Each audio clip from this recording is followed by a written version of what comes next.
Welcome to the Explainer. Today, we're diving deep into the Africa Cup of Nations. We're going to break down the strategy behind two massive knockout matches to figure out what it really takes to win when everything is on the line. Okay, so when you get to the knockout rounds, the whole game changes. It's win or go home. So what's the secret sauce? What separates the teams that lift the trophy from the ones that pack their bags? Well, it turns out it's not just about who has the star players. What we're seeing here suggests it all comes down to these four things. How deep is your squad? Do you have fresh legs to bring on when it counts? Are you scoring goals for fun, or are you struggling to hit the target? And maybe most importantly, can you keep the ball out of your own net? And then there's experience. Have you been in this pressure cooker before? Because in knockout football, even the smallest crack can turn into a huge problem.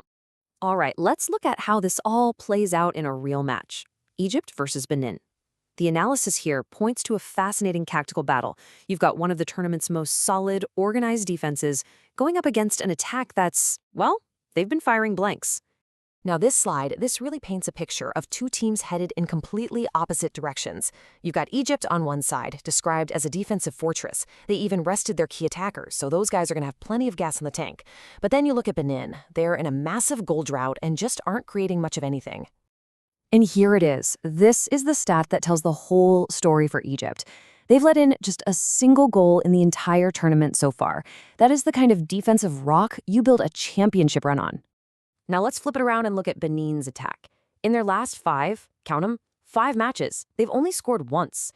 So when you put these two numbers side by side, it's like a heavyweight boxer stepping into the ring with a featherweight. You can kind of see where this is going.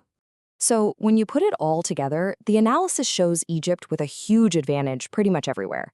Their rock-solid defense is the perfect counter to Benin's struggling attack.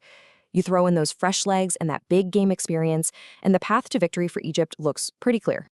All right, let's switch gears and look at a totally different kind of knockout game. Nigeria versus Mozambique.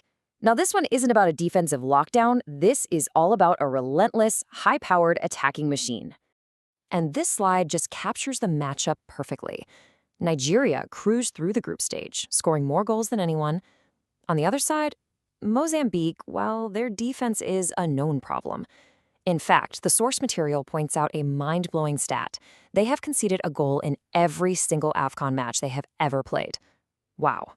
So when you break it down, the story here is pretty simple, right? You've got Nigeria's biggest strength, their ability to score from anywhere, lining up perfectly against Mozambique's biggest weakness.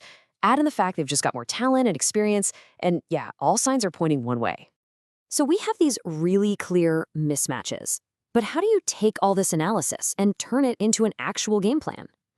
It's not just about picking a winner. It's about understanding where your confidence should be highest.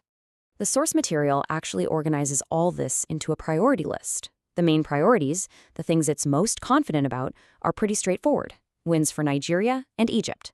But then it gets a little more interesting, suggesting there's a good chance Egypt won't concede at all, and that the Nigeria match will be a high-scoring one, with over 2.5 goals. And this is a really, really important point. The analysis isn't just about making random predictions. Instead, you can see each conclusion as a level of confidence that's built on all the evidence we've just looked at. Team form, tactics, history. It's about connecting the dots to find the most likely result. So, what's the big picture takeaway here? Let's zoom out for a second. What are the core principles that this whole analysis is built on? It really comes down to understanding each team's identity, especially when the pressure is on. This slide gives us a great bird's-eye view. You've got Egypt, the team that is just built for knockout football. They're compact, disciplined, and super efficient. Benin is basically in survival mode, hoping to hang on. Nigeria brings all the firepower, while Mozambique has a history of cracking when things get tough. These are the different puzzle pieces that make up the whole story. And this quote from the source material just cuts right to the heart of it. Raw talent isn't going to be enough when the stakes are this high. Winning is about strategy. It's about preparation. And it's about having that calm, steady hand when everyone else is losing their cool. So, what does this all leave us with? The analysis we've just walked through really suggests that in the tough, unforgiving world of knockout tournaments, a well-drilled, structured team might just have the ultimate advantage. So the question is, when the pressure is at its peak, does that structure always beat pure flair? It's definitely something to think about as you watch the rest of the tournament.